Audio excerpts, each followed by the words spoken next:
And I think that's everything from me. So with that, I'll hand it over to Erik. You can take it away.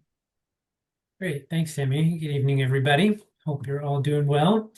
As Sammy mentioned, I'm the Wilderness Program Manager here at Oregon Wild. I've been with Oregon Wild for about 25 years now, and I've worked on a lot of different campaigns to protect places all across the state, Mount Hood and elsewhere. Um, and I've also, for a number of years, led snowshoeing trips on our public lands. And snowshoeing is a great way to be able to enjoy our public lands in the wintertime, especially now that it's snowing. So I'm very excited that we have that possibility. Um, all right, let's get going here. So, the agenda for tonight, we're going to do just a little bit of background on who Oregon Wild is and what we're doing. Then we'll get into snowshoe gear, some tips and tricks and safety issues for snowshoeing, and then we'll get into the where to go. So let's jump right in. So if you're not familiar with Oregon Wild, we are a statewide nonprofit conservation organization. We work on protecting public lands, wildlife, wildlands, waters, old growth forests, clean drinking water. We've been involved over the years in protecting a number of places you may have been to or heard of, places like the Three Sisters Wilderness or the Strawberry Mountains in Eastern Oregon, or Mount Thielsen just north of Crater Lake, also known as the lightning rod of the Cascades because it's got that spire at the top that tends to attract a lot of lightning. Other places we helped to protect the Opal Creek Wilderness up in the Cascades foothills east of Salem, the Mount Jefferson Wilderness, second tallest peak in Oregon, Mount Hood, several efforts over the years to increase protections for Mount Hood. And then, as I mentioned, we work on protecting wildlife habitat across the state and when wildlife, and yes, technically ewoks as well, because if you watched closely, they tend to live, their habitat is in redwood forests. And little known fact, Oregon does have redwood forests on the south coast here. So if you haven't been there, check it out. The biggest one we have is about 15 feet in diameter. Great ewok habitat, also good for lots of endangered species. But we also work on protecting wolves. The upper left photo there you can see is the Klamath Basin, a really important bird refuge, and lots of other wildlife, salmon. I do have one other question for you, and this is the last question. We won't do the fancy poll for this, but what percent of Oregon do you think is permanently protected? And for this, we'll define protected as being designated as wilderness. That's kind of the gold standard for protection of our public lands. And I'll give you a hint. The state of Washington has protected about 10% of their state as wilderness. California, a bit more progressive, has protected about 15% of their state as wilderness. Oregon, very green reputation. Unfortunately, we don't live up to that very well at all when it comes to protecting our treasured landscapes. So only 4% of the state has been permanently protected as wilderness. That puts us way behind all of our neighbors. I'm a competitive person, so if you look at Idaho, the liberal progressive bastion, not of Idaho, even they have protected about 9% of their state. So when Idaho is that far ahead of us on environmental protections, that's a sign that we have more work to do. So that's what Oregon Wild is focused on. And so the question is, what are we working on protecting these days? One exciting piece of legislation is the wild and to designate and protect more wild and scenic rivers across the state of Oregon. There's an amazing piece of legislation Senator Wyden has taken the lead on. It's called the River Democracy Act. This bill would protect places like the McKenzie River you see here, provides clean drinking water for Eugene, Springfield, and other communities. Lots of other rivers across the state included in that legislation that would be protected. right here in Northeast Oregon, the South Fork Walla Walla River. If you look closely, that is a moose. Yes, we do have moose in Oregon, hanging out in a should be protected wild and scenic South Fork Walla Walla River. Here in Central Oregon, places like Tumalo Falls and Tumalo Creek. This is where Bend, this watershed for drinking watershed for those of us who live here in Bend. Also a great place to get out and go hiking in the summer, snowshoeing in the winter. Another one that would be protected is Paulina Falls, Paulina Creek. If you see that photo on the little close-up photo, that is not me. I do not ice climb. Thank you very much. I'll stick to the snowshoeing, but lots of other fun activities we could be doing in the snow. So there's the River Democracy Act is a good example of proactive, exciting legislation we can be working on. There's also, as I'm sure many of you are painfully aware, there's the war on public lands and nature that Trump is bringing to us these days. So Oregon Wild is deeply involved in holding the line for public lands protection, wildlife protection. There are many fronts in that battle that we're having to fight. One of those is the roadless rule or the roadless area protections. This has been a policy to protect what we call roadless areas on our national forests. It's been in place for 25 years. Roadless areas are kind of, I think of these as the last best places we have on our public lands. They're largely pristine areas, home to big ancient forests like this in the Lookout Mountain roadless area in the Ochako National Forest. Some of the best wildlife habitat, some of the best places to go snowshoeing. So we're really concerned about losing the proposal to cut back these protections, open up these roadless areas, these pristine forests to more logging, mining, and development. So we're working on stopping that rollback, but also passing legislation to ensure that the roadless area protections are made permanent by legislation, not just administrative protections. Roadless area protections also currently apply to places in Southwest Oregon, like Rough and Ready Creek, one of the more botanically diverse places in the entire state. Real neat spot there. Or if you're some more familiar with the places up around Mount Hood, the Salmon River Giants also currently enjoy protections from the roadless rule, could be put more on the chopping block. So want to try to hold on to those roadless area protections as much as we can. So getting into the snowshoeing part of the evening. So we're going to go through some different things to bring with you. And we'll start with snowshoes.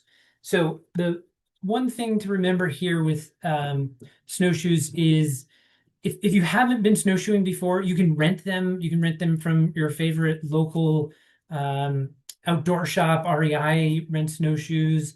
I would encourage folks, don't overthink the snowshoes. Most of the time, if you're out, most of us recreational snowshoers are going out 3, 4, 5, 6 miles of snowshoeing. For that type of activity, you don't have to have the exact right snowshoe. Pretty much any snowshoe will get the job done. Those big wicker snowshoes, not sure you want to use those. They'll work a little bit, but modern snowshoes will work a lot better.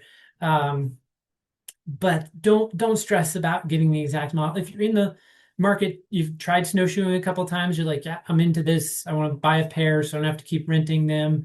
Then I would suggest, unfortunately, as with many things in life, the more money you spend on snowshoes, the better a snowshoe you will get. The buckles will be a little easier to use, maybe a little more comfortable.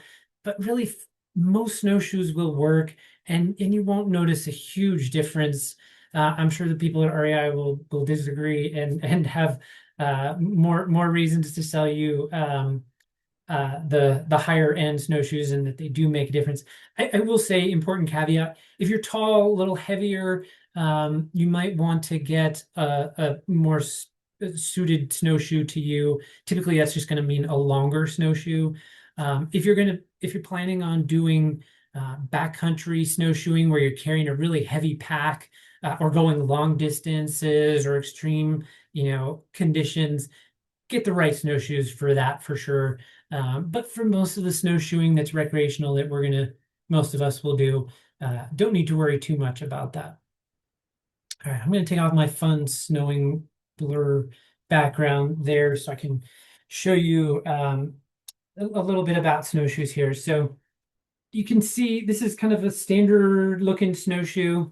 You'll notice the teeth here on the bottom. These are the sharp guys that give you the traction that you'll want should you get into any slippery conditions. There are different kinds of snowshoes. You'll see on this one, it's kind of got these metal tubes that go around the edge of the snowshoe. That's a pretty common one. You'll also see quite commonly those more rigid plastic ones. Those work really well too. So for most conditions, either one will work just fine. If you're going to be in icy conditions, that you think more often than not, those rigid plastic ones have a little bit more grip around the edges, a little more teeth oftentimes. So that could be a better fit, but really don't overthink the snowshoes. Okay, getting into the next one, poles. The tip, a lot of people ask the question of, do I need poles for snowshoeing? I would say if you like to hike with poles, you're going to like to snowshoe with poles, but you certainly don't need them. Most people don't bring them. It's, maybe 50-50 depending on the day.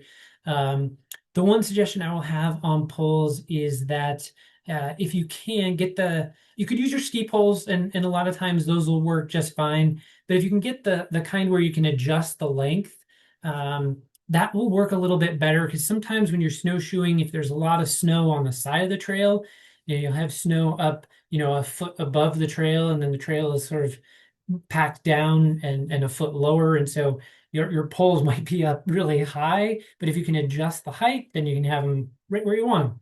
And I've got a picture to kind of show you what that looks like coming up in a little bit.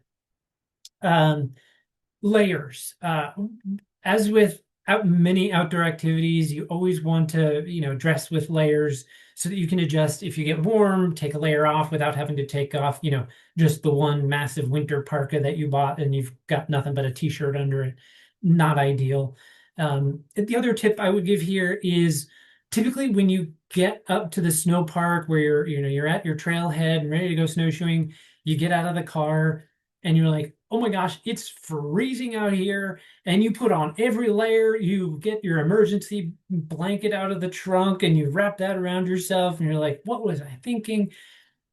A lot of times you can be really cold. You've been sitting in the car, the blood's not flowing. It's probably the coldest time of day, earlier in the morning. Usually once you get started snowshoeing after 10 minutes, you're going to warm up a bit. So hopefully all that bundling up you did, you got room to take off some layers, put them in your backpack. But oftentimes you'll see people snowshoeing after 15 minutes up the trail. Everybody's doing a little bit of an equipment adjustment. Gaiters is another one that can be helpful. If you're not familiar with what gaiters are, these are basically like a covering for around your ankles so that you don't get snow going into your boot that kind of gets in up under your ski pants. Ski pants are helpful, not necessary, certainly if it's not snowing. Gaiters are great, but you don't need them unless you think you're going to be off trail or cutting fresh trail and you're going to be in deeper snow. If you think if it's been a while since it snowed and you're just going to stay on the trail, you don't really need them. But they can be helpful. For footwear, I have seen folks wear all sorts of different things. The most common thing and what I would recommend is if you just have your regular hiking boots, ideally they're waterproof, but don't have to be. Those will usually work great. Try them out, make sure they fit in your snowshoes ahead of time just to make sure. Some people will have snow boots that will maybe a little warmer, thicker. Those you definitely want to test out ahead of time because those are usually kind of bulkier and they may not fit very well on your snowshoes. I have seen people wear sneakers. And on some conditions, if it's a little bit warmer and the trail is packed down, you can get away with that. Going back to snowshoes, I've also seen people try to put them on backwards, um, multiple times on the backwards. I have seen one time somebody tried to put them on sideways. That's impressive. That'll turn some eyes. Um, but yeah, with the footwear, most likely just go with your hiking boots, and that'll do the job. Um, and then water food, kind of like hiking, always good to have extra food, extra water. It's a little bit more so in winter. And then the 10 essentials, your first aid kit, all that good stuff. Quick Google search will give you those 10 essentials. Most importantly of all, though, bring your hot cocoa in a thermos. And if you're generous, bring some for friends. Always nice to have some hot cocoa on a cold, snowshoey day. Okay, still in sort of in the gear category. A lot of folks ask, like, what do you use for trail maps? A lot of different options. You can use the paper options. The paper options, if it's snowing, not such a good option. Um, for orienting, these days, most of us tend to be using an app on our cell phones. There are a number of different apps, Gaia, others. The one that I tend to use, there's a free option of it. It's called PDF Maps, and it's made by Avenza. It's a real basic app. So if you're not really super techy and don't want all the bells and whistles and complications, this one's pretty simple. You basically just find the map, a PDF map of the snow park that you're going to, and courtesy of the Forest Service and some of the Nordic clubs out there around the state, on their websites, they have those maps. Google will help you find them. Most of them are going to be geo-referenced and will work in something like this app. And really, all you do is you open the app, you say, okay, open up the PDF map that you just downloaded, and it'll just look kind of like you're seeing here on the screen. Really simple. The one thing that it'll do is it'll put a blue dot where you are on the map. And that's really helpful because it's like, am I at this intersection or that intersection of trails? I'm not sure. The one real nice feature of this and some other apps is even if you don't have cell reception, it can use the GPS function in your phone to be able to triangulate and figure out where you are. So I've used it many times, works really well. So yeah, PDF Maps by Avenza. All right, getting into tips for snowshoeing. If Rule number one for snowshoeing, and this is a hard and fast rule, if you've ever cross-country skied, you can kind of see here those two sort of parallel tracks that they lay down when they're cross-country skiing. And if you've ever done it, it's a lot easier to go through those. It's a lot smoother, better experience. And if somebody snowshoes on top of those, just one person can pretty well wreck those tracks. And the cross-country skiers will not be happy with you. You may get words from them, and while us snowshoers sometimes have poles, cross-country skiers always have poles, and if you are trampling on their tracks, they will potentially be using those poles as weapons against you. So stay out of those cross-country ski tracks unless you're on a trail where it gets really narrow and there's no safe place other than to go where those tracks are. Safety prevails. But every once in a oftentimes when I'm doing these presentations, there's some cross-country skier that is tuning in, or when we do these in person in the crowd, to make sure that this point is made. So I always make this point. It's an important point. But oftentimes I will hear afterward, if I only make that point once, I will hear that I should have made it 5 times because it's that important. So anyway, we'll move on. Another good suggestion, if you look at your snowshoes, they have this interesting function where the heel, where your heel is, it will rise up off the snowshoe as you walk. And that allows you, means you don't have to be carrying the weight of the snowshoe with every step you take. And so if that said, if you lift up as if you're going to step backwards, imagine like this, and then you take that step back, the back of your snowshoe is going to dig into the snow, and then you're going to fall over. it should be a soft landing. It is snow, but people don't always want to fall down in the snow. So no backward steps. While I've got the snowshoe here, just a reminder of something I should have mentioned earlier. Pretty easy to put on most snowshoes, especially once you've done it once or twice. One thing you do want to make sure you do is you don't want to put your boot too far forward. If it's too far forward and it starts rubbing against the webbing of your snowshoe, then it won't allow the snowshoe heel to stay on the ground. The whole thing will go up because it'll be sort of trapped by the front of your shoe. Um, this snowshoe has a bit of a guard. It's kind of hard to see here, but it won't let you put your foot too far forward. A lot of snowshoes don't have that, so just remember, don't put it so far forward that it's rubbing at the top there. Not the end of the world, but another helpful tip.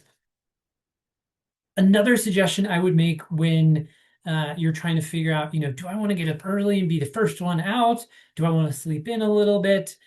The first person out, that's kind of fun, fresh snow everywhere. But if nobody's been on the trail yet and you're the first one out and there's a foot of fresh snow, you may have had plans to go 5, 6, 7 miles. Those plans will change. You may make it about a half mile, maybe a mile, and then you'll have to turn around. Being the first one in deep snow, even though you have those snowshoes on, it can be a lot of work. Snowshoeing in general, and I probably should have said this at the top, it's pretty easy. As far as winter activities go, downhill skiing, ice skating, this one's way easier, way more accessible to folks. So really easy way to get out into nature in the wintertime. Um, but it can be difficult. And when you're walking in snowshoes, if you're a first timer, most people, with the first time you're going out, they start walking really weird for like the first 15 minutes because they feel like they should. And then after 15 minutes, they realize, oh, you know what? I can walk pretty much normally and I don't even have to think about it. So it pretty easy activity. But if it's deep snow and you're the first one, not so easy. Really helpful if there are 2 or 3 people, and what you can do is just sort of trade off. Okay, your turn to lead in 5 minutes, your turn to lead. That makes it easier. Even just having 2 or 3 people in front of you, that makes a huge difference of how easy it gets. And most of the trails you're going to find, unless you get up really early, somebody else has been out there, so you don't have to worry about that too much. But it's a silver lining to those of us who are not morning people and might want to sleep in a little bit and then go out. Let somebody else do the hard work. And you can always go off trail a little bit here and there, assuming it's a safe spot, and get that, sort of fun frolicking out in the fresh snow. When it comes to how difficult is this trail versus that trail and a little bit of where to go, you may talk to a friend who's like, oh yeah, I went snowshoeing last week on trail whatever, and it was great, super easy, no problems. That can change significantly. The Cascade Mountains here in Oregon, the snow conditions can change very quickly one day to the next, let alone one week to the next. So if the snow conditions were great for snowshoeing the week ago, your friend might have had a great time.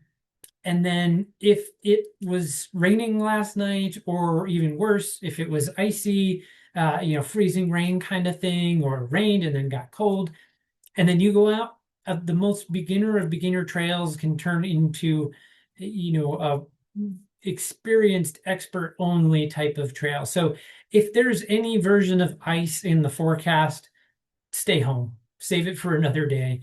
But there's also lots of in-betweens. Like if the conditions can be a little crusty or blowing stormy days, can make it a little bit more of a difficult day versus an easier day. So that's a factor to think about. The one thing I always really try to keep in mind when I'm trying to think about, okay, I want to go snowshoeing on Saturday, where should I go? Weather is really going to determine it. Ice, rain, big factors. But also, is it a clear day versus a snowy day? If it's a clear day, I want to go somewhere up high where I'm, on the top of a mountain or out into a meadow, somewhere with views. Take advantage of that clear weather and go on do those types of trails. If it's a stormy, snowing day, Don't do that. Those big open areas, those mountaintop views are the worst place to be because there's no view. It's all socked in with fog and clouds and snow, and the wind's gonna be whipping, you're gonna be getting snow in your face. It's not as much fun. Those stormy days can be great for snowshoeing, but just go somewhere where you can be sheltered in a forest. So a trail that'll heavily forested most of the way. That would be my suggestion. And there are lots of examples of both of those around the state. If you're new to snowshoeing and you're like, well, I don't know how far I can go, what I should plan for, I'd say start with a conservative 2-to-1 ratio. So if you can normally say, oh, if I go hiking, I'll hike 8 miles, assume you're good to go for snowshoeing 4 miles. Maybe it's more, maybe it's less, but that's a good starting point. A lot of the snow parks where you will park to access these snowshoeing trails, they do require, almost all of them require a snow park pass, and that's just a little piece of paper you can get at pretty much any outdoor shop. If you're near gateway communities to the mountains, a lot of the gas stations will have these. Even some like cafes will have them. Lots of places you can get them. But don't wait till like the last gas station or the last stop before you get into the mountains, and then find out that they don't have them. Um, Dogs, another good question. Can I bring my dog out snowshoeing? Maybe. So it depends on which snow park you're going to. Um, Many places allow dogs. Um, look up where you're going to see if there are any guidelines for that. So one place, for example, here in Central Oregon, a lot of our snow parks are right off the Cascade Lakes Highway. And if you're at a snow park on the north side of the highway, no dogs. If you're on the south side of the highway, bring your dog. So just look it up ahead of time.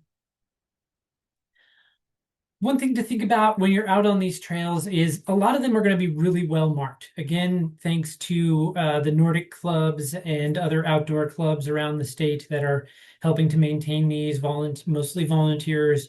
And sometimes you'll see great signage. Oftentimes you'll see a great signage, but not everywhere. Sometimes there's just every once in a while you'll see a trail marker. Other times it's like almost like, okay, man, I don't need a marker every 10 feet even in a deep snowstorm. But yeah, so don't plan on it, but it's one good way to make sure you're still on the trail, that and checking your app to see where you are. Okay, another thing to think about. Okay, you've been snowshoeing along, you've been going for an hour, hour and a half, however long. It's lunchtime. You're getting to your destination, top of the mountain. You've warmed up now. You've taken a few layers off, and you're like, I'm gonna sit down, enjoy the view. Eventually, I'll get to my lunch, hang out with my friends. And I would suggest when you're snowshoeing and doing lunch, plan on a short lunch. So find your spot, sit down, and eat first. Because once you sit down in the snow, even though you've really warmed up and the temperature may not even be that cold that day, you're going to cool down really fast when you're just sitting in the snow. One trick to buy yourself a little bit of time is to bring with you one of those little foam pads, really thin, and you can just sit on that. These are the kind of things that like they give away at concerts and stuff like that. So, or you can get them for like $1. They weigh almost nothing. They're just about as big as your butt, and work really well. Stuff them in your backpack. That'll buy you some time for a little bit of a longer lunch. And if you eat your lunch and you're still comfortable, great, hang out, enjoy the view as long as you want. But a lot of times you sit and you're like, okay, it's been 15 minutes and I need to start moving again to warm back up. The other tricky thing with snowshoes is, okay, it's lunch. Should I take my snowshoes off? And how do I sit down in these? It's kind of an awkward deal. Um, there's an easy way to get down sitting. So going down backwards, not so easy because you got that snowshoe tail behind you that doesn't want to go down. So the easy way to do it is just go forward onto your knees, and then you can just kind of from your knees just roll over onto your butt, and voila, you are sitting ready for lunch and comfortable. And like you see in the photo here, you just kind of kick your snowshoes up like that, and then you kind of be sitting pretty comfortably. I don't like to take my snowshoes off. Maybe I'm lazy. It's just enough of a hassle to take them off and put them back on. that I don't want to have to deal with that if I don't have to, and it's comfortable and easy enough. Standing back up, basically just the reverse process. Kind of hard to just go straight up, so just do the same thing you did. Roll over to your side, get on your knees, and stand right up, no problem. The one question I get asked, spoiler alert, if this is the question you were going to ask, is what to do about those obnoxious clumps of snow that sometimes build up on the bottom of your snowshoe. Um, they can get heavy, and at step after step, you're carrying all that extra weight. And they can also, depending on how they form, they can make it a little awkward, so you might end up twisting an ankle. No great solution here. I apologize. There's the best solution I have is don't go snowshoeing on warm days where the snow's going to get really soft and sticky. Staying on the packed snow can be a little bit more helpful. Most people, what they do is just kind of bang your snowshoes together a little bit, and sometimes that'll work at least a little bit, at least for a few minutes. Don't bang them together so hard that you're going to bust the buckles or anything like that. So um, sometimes if it just keeps happening, I'll have to stop and take my snowshoe off and pull all the snow off, so that it doesn't just keep forming, and that'll buy you more time. A little bit of a hassle, but it will work. Other home remedies, urban legends, I have read that, heard that if you spray the bottom of your snowshoes with cooking spray, like Pam or cooking oil, that'll work. I'm skeptical. I haven't tried it. If you try it, I appreciate hearing that it worked or didn't work. I think that's going to wear off pretty quickly after a very short period of time. The other more interesting one that I do want to try, is that you can put duct tape on the bottom of your snowshoes. Um, Duct tape's pretty slick, so snow may be less likely to stick to it. Not impossible, but not going to weigh you down much at all. So worth a try. Um, or just don't go on the warmer days where it's getting close to 30s in the sun, especially. And if you have any other tips or tricks, we'd love to hear them on that one. Okay, getting into the safety part of this. And with safety, I don't want snowshoeing is generally going to be very safe. You got to work at it to make it not safe.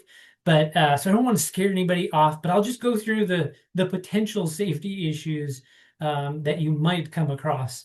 So if you look at this drawing here on the right, lots of snow has fallen, accumulated over here. Underneath the tree, the snow is getting stuck up in the branches, so it doesn't accumulate here under the tree. We call this a tree well. It's sort of like an empty cavity around the base of the tree where there's no snow. You see a picture of it over here on the left. You can kind of see how there's a bit of a hole down here. On this tree, you can see it from this angle. If you're looking at it from up here, you may not see it so well. But sometimes these tree wells can be a little bit more hidden. This is not a big deal for snowshoeing, can be a big deal for skiing, downhill skiing in the trees. Look at a real quick video here just to make the point. Yeah. Totally dangling here. Wow. No way. All right. So with those tree wells, normally Oregon Wild, we love the trees, save the trees, all that good stuff. Very much encourage tree hugging. When you're out snowshoeing in deep, fresh snow, especially if there's a lot of recent snow, maybe don't do so much tree hugging. Can be a little bit of a sketchy issue. Okay. The other thing that oftentimes happens, it's like the day after a nice big snowstorm. There's a lot of snow in the trees. You're out there. It's beautiful. There's maybe a little bit of wind blows some snow off the branches or a little bit of a melt off, and you'll be like, "Oh my gosh, it's coming down at me." And this is where we as humans, our instincts are not great. Instinct is like, "Huh, where's that coming from?" Look up. Not smart, unless you want to get an ice ball in the face. Um, in this picture, you can see, whoops, a really big snow accumulation up in that one branch. Um, don't want that, or even the small ones falling from 20 feet down and then hitting you in the face. So if that does happen, you just notice a little, even if it's just a little bit of snow, you don't know if that's like the beginning of what's coming. Just keep moving along, keep your head down, and then turn around and look back and see where it was coming from once you've cleared it by 10 steps or so. Again, I've never heard of anybody getting injured like this, but it's something to think about just in case. False trails. This is more of a tips and tricks than it is a safety issue. Actually, all of these are. So, um, false trails. So when you get to the snow park, usually you can be like, it's pretty clear. Everybody that's taking the trail, they all went along the trail. Very obvious. It's, fresh snow, untracked over here, same over here. That's where everybody went. Great, easy to follow. Sometimes, maybe it was just 5 people and they're all going somewhere else. They have their own route backcountry that they're doing. So check your maps, check your app, look for those blue markers to make sure you're actually going the right direction. Sometimes you'll find it's not all just one track. Sometimes you'll see, oh, and now there's a set of tracks going off this way and off this way. It's like, which one's the right trail? Check your app, check your phone, look for those blue markers. One time, a bunch of us, or a couple of us, were out snowshoeing. We're like, hey, let's get off the trail. We'll have lunch over here. It looks like a nice little spot in this quiet meadow. So 4 of us go over that way. We're sitting down to lunch, and 4 of us, we made enough of a track that it looked like a bunch of people had gone that way. So for the next 20 minutes, as we're eating our lunch, everybody that was coming up the trail, they're following us and our tracks over off the trail. They're confused. They're like, where does the trail go from here? This is kind of awkward. And can I have some of the cookies? You don't want that. You don't have to share your cookies. So just be aware of that sometimes that can happen. So just a little bit more, when you're hiking, usually it's pretty obvious when you're on the trail. You can, get more involved in your conversation or your meditation. When you're snowshoeing, you got to pay a little bit more attention. General safety thing, the same with hiking, tell someone where you're going and what time you'll be back. With your snowshoes, remember I showed you on the bottom of them, you've got those sharp teeth.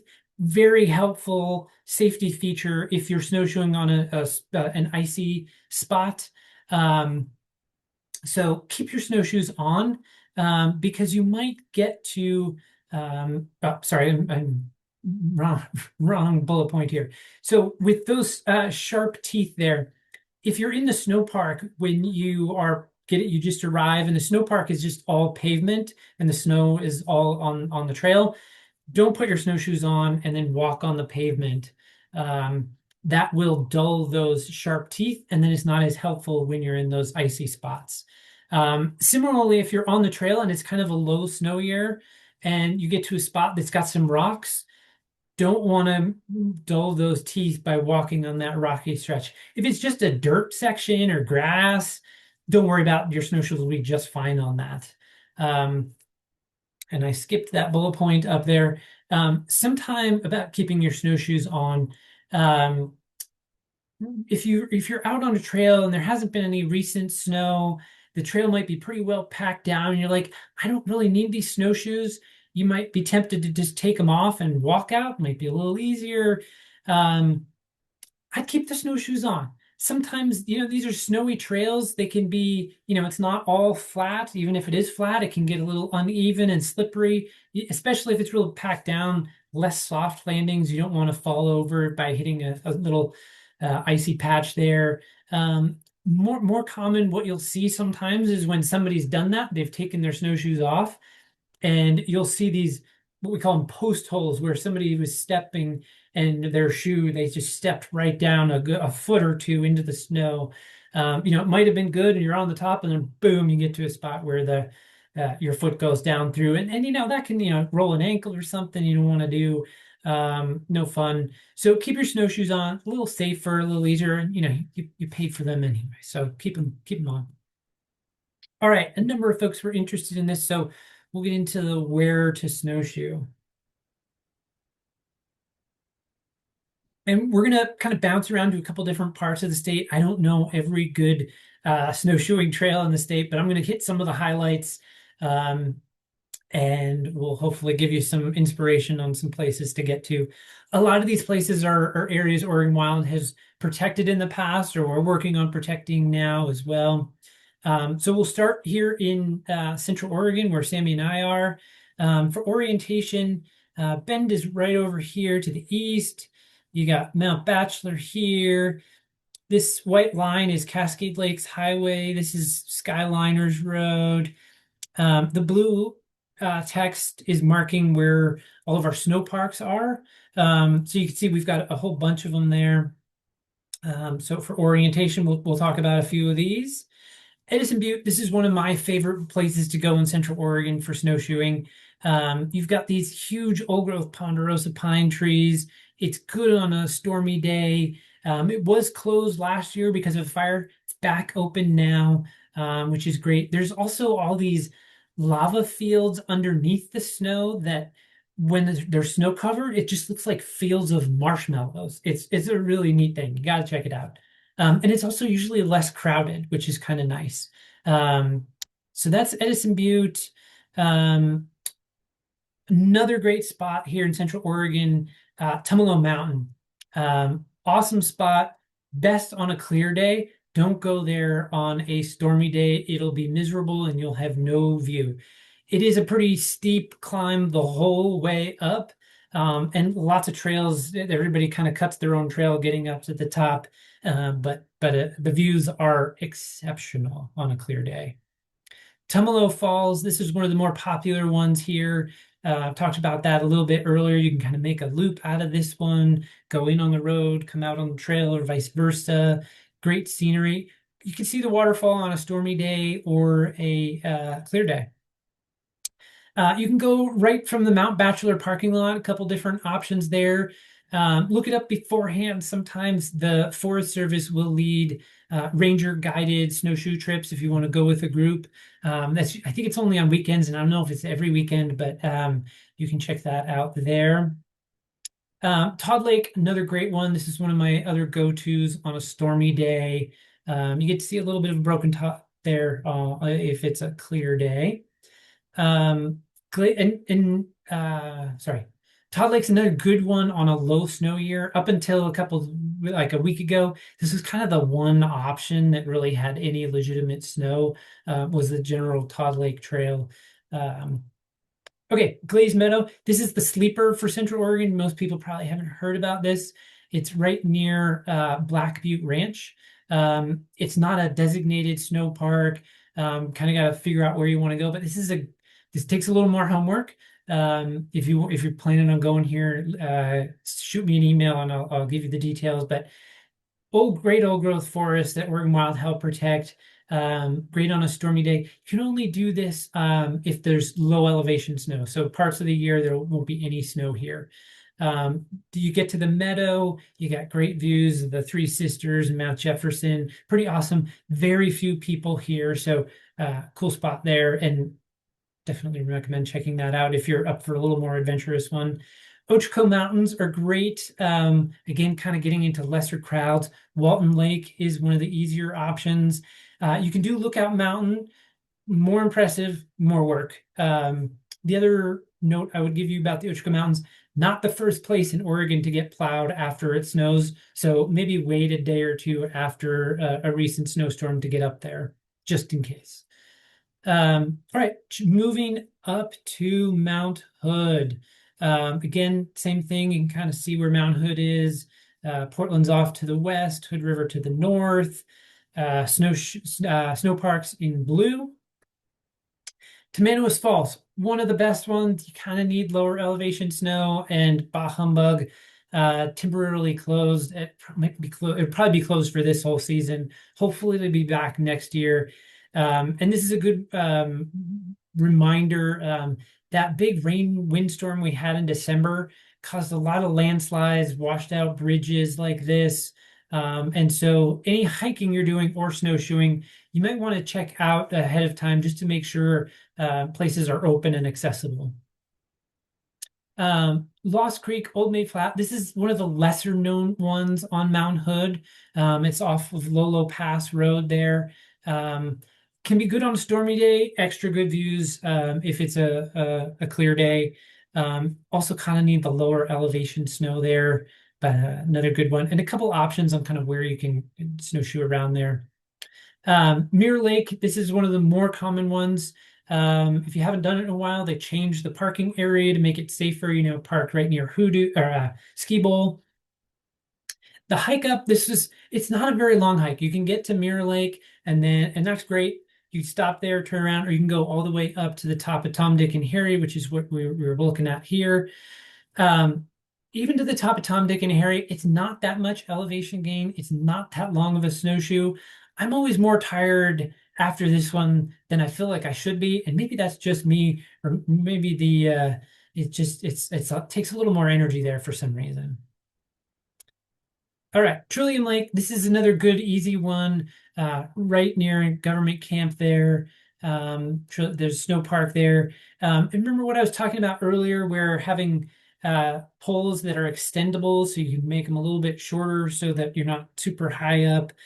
You can see here, people have poles on the left, but they're not really using them because I don't think they were extendable. And you're kind of snowshoeing in a little bit of a trench there. This was a major powder day. It was awesome.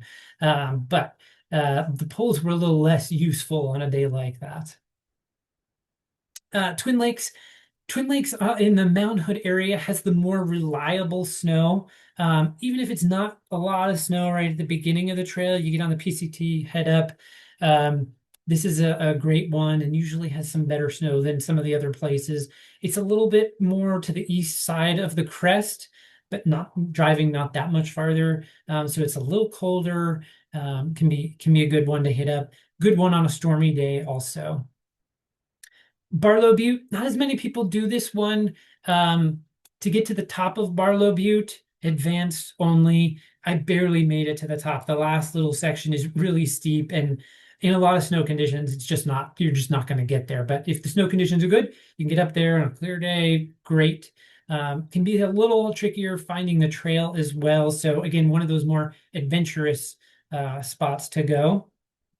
White River Canyon, awful place to go on a storm day. You won't see any views of Mount Hood. You'll have the snow whipping in your face. But on a clear day, wow, this is a great one.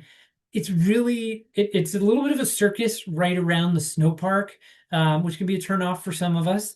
But once you get going, even just a half mile, quarter mile out of the snow park, you leave most of the people behind, and you get some exceptional views of Mount Hood right there.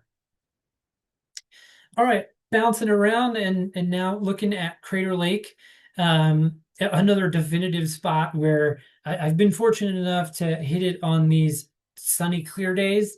And if you hit it on a sunny, clear day, it's arguable that this is the most scenic place to go snowshoeing in the winter on a clear day. I've also been there, like you see on the left, where it's cloudy, stormy, snowy. You can't see the lake. You can't see much of anything.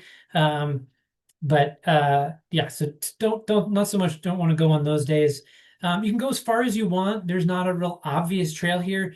Just safety wise, don't get too close to the rim where you don't want to get too close and fall in. Sometimes you get those lips of snow that can drop off, so a little extra caution there. But you can leave right from the Crater Lake Lodge there. All right, and then Willamette and Santiam passes, also lots of great options there. Rosary Lakes, this is on Willamette Pass. Take the PCT, a little bit longer, but a good snowshoe. Salt Creek Falls, one of the lesser known waterfalls in Oregon, despite being one of our tallest waterfalls. I think it might be second or third or something like that. Beautiful spot, love it. And then if you're looking for the romantic snowshoe, do this full moon snowshoe. I tend to like to do this more towards March when it's a little bit warmer. This is really hard to time a decent weather on a full moon, but if you time it right, it is epic. You get the full moon reflecting off the snow and it just lights up everything. Have a flashlight, have a backup flashlight, but you may not even need to use it. Really fun experience You can get up to, places like the top of Tumalo. You can go to White River for something like this. Anywhere where it's just a little bit open, you can still be cool in the trees, but better to be out in the open areas on those situations. Again, with the safety stuff, just to be cautious. Anytime you're doing winter sports, be a little more careful when you're doing winter sports at night. A little more careful plus one. And these are this on a full moon snowshoe. Highly recommended if you're looking, maybe for a romantic wedding proposal, and you're not sure it's going to be a yes or a no from your partner. Odds go up for a yes if it is a full moon snowshoe. It is hard to say no on an experience like this. So I may or may not have proposed to my wife on a full moon snowshoe at White River. She said yes. Yay. Okay. Last slide here. How to get involved with Oregon Wild. If you're interested in becoming a member, that would be great. We can't do the work we do without the support of members. It's easy to take our public lands for granted, and these trails and these old growth forests, they're just always going to be there, but they don't protect themselves. We need folks like Oregon Wild and supporters to help support those efforts. You can volunteer, call your members of Congress, tell them you want stronger protections for your public lands. If you own a business, let us know, having business sign-ons to support proposals to protect different areas can be helpful. Write a letter to the editor. Sammy and I are always happy to help folks out with this. And then the easy one is OregonWild.org. You can join our email action alert list. And then you'll find out about, hey, there's something going on. We need folks to send a quick email to the governor. We make it really easy, just a couple clicks, send that email in, or Congress or whoever it might be. So that kind of rounds out my presentation. Thanks for tuning in. I will hand it over to Sammy, and maybe we've got a few minutes for some Q&A. All right. Thank you, Erik. Great presentation. Yeah, we have a few minutes for Q&A, so if folks have any questions for Erik, feel free to drop those again in that Q&A function that you should be seeing at the bottom of your screen.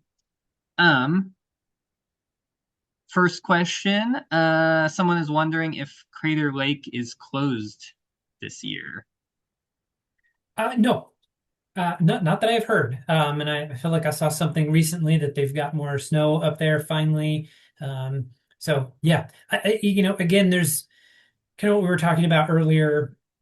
A lot of our national parks have been underfunded, understaffed because of cuts from the Trump administration and Republicans in Congress, with the part of the war on our public lands. Part of that has been unstaffing these agencies that are there to hopefully steward our public lands.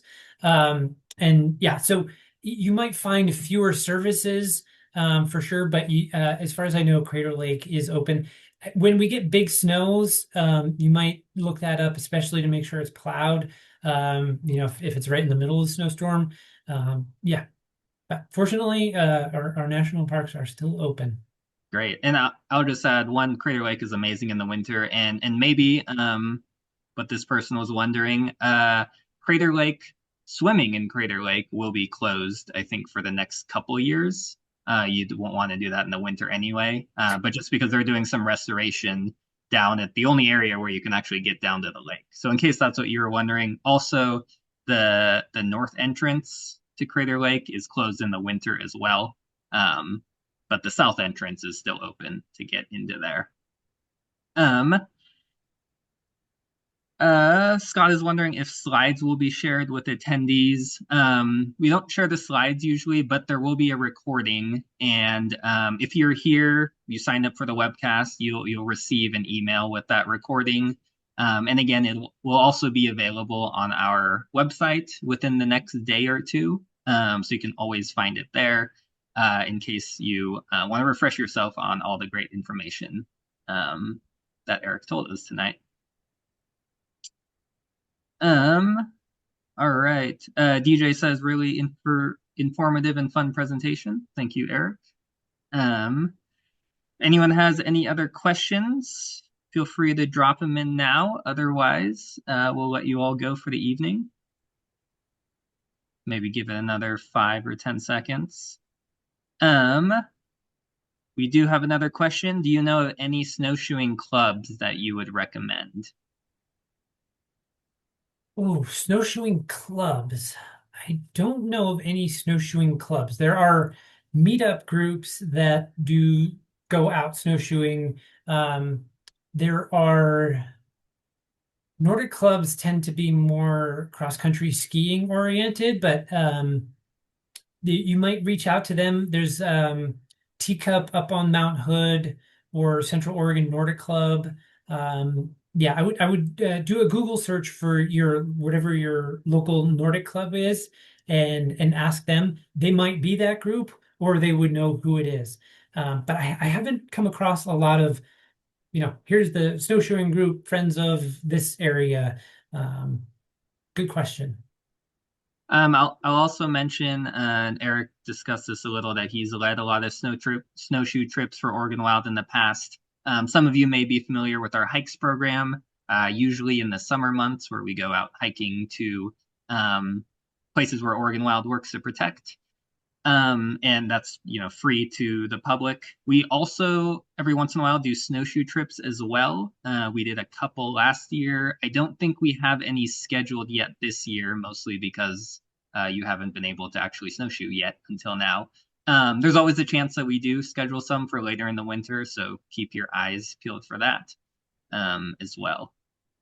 But we will definitely have a lot of public hikes available this spring and summer in case we don't end up doing any winter snowshoes. Okay, I think that might be the last of our questions. So I'll just say thank you again, Erik, for the presentation. Thank you all for. Okay, we actually have a couple more. Okay, we'll do one last question. But thank you all again. This is follow-up question to Crater Lake. Oh wait, sorry, not a question, just a comment from Marianne. Crater Lake does park ranger guided snowshoeing trips, and the snowshoe rentals are free as well. So, and I think I've heard of those and have heard that they're great. And of course, you learn a lot about the ecology, kind of natural history of the park as well. I may be wrong, so double check this. I'm pretty sure they do it on Saturdays during the winter. It may be Saturdays and Sundays, but I think Saturdays. Okay, and with that, Yeah. thank Well, you just all again. one note on that, Yeah. Sammy. If you are doing one of those, whether it's at Crater Lake or Mount Bachelor or elsewhere, if it is a clear Saturday, they do have limited space. So if it, say it leaves at starts at 1 o'clock, I would get there a little bit early just in case you don't want to miss out if they run out of snowshoes or space. Great, thanks, Erik. All right, let's do this one last time.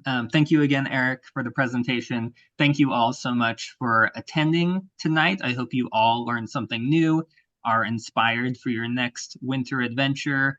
And again, we do have some snow already falling and more on its way. So hope you all can get out soon, dust off those snowshoes, and enjoy some of that new snow. All right. Happy New Year, everyone, and enjoy the rest of your night. And we'll see you next time.